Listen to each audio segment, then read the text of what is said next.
भगवती दुर्गा की 10 महाविद्याओं में से एक है महाकाली, जिनके काले और डरावने रूप की उत्पत्ति राक्षसों का नाश करने के लिए हुई थी। यह एकमात्र ऐसी शक्ति है जिनसे स्वयं काल भी भय खाता है। उनके इस क्रोध को रोकने के लिए स्वयं भगवान शंकर उनके चरणों में आकर लेट गए थे। इस संबंध में शास्त्रों में एक कथा वर्णित है। दैत्य रक्तबीज ने कठोर तप के बल पर वर पाया था कि अगर उसके खून की एक बूंद भी धरती पर गिरेगी तो उससे अनेक दैत्य पैदा हो जाएंगे। उसने अपनी शक्तियों का प्रयोग निर्दोष लोगों पर करना शुरू कर दिया। धीरे धीरे उसने अपना आतंक तीनों लोकों पर मचा दिया। देवताओं ने उसे युद्ध के लिए ललकारा। भयंकर युद्ध का आगाज हुआ।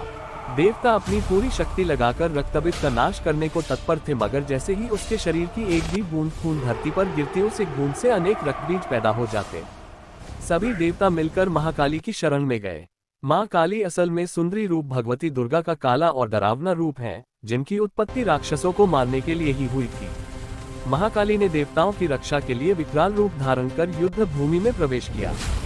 माँ काली की प्रतिमा देखे तो देखा जा सकता है कि वह विकराल माँ है, जिसके हाथ में खप्पर है, लहू टपकता है तो गले में खोपड़ियों की माला है, मगर माँ की आंखें और हृदय से अपने भक्तों के लिए प्रेम की गंगा बहती है।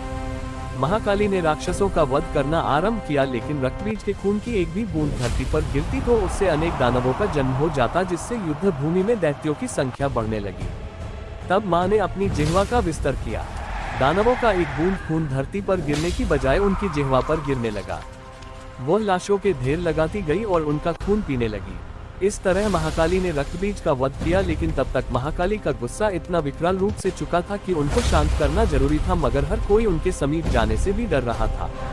सभी देवता भगवान शिव के पास गए और महाकाली को शांत करने के लिए प्रार्थना करने लगे।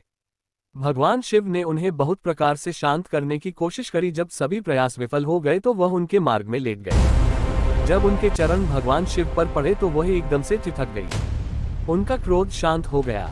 आदि शक्ति माँ दुर्गा के विविध रूपों का वर्णन मार्कंडेय पुराण में वर्णित है।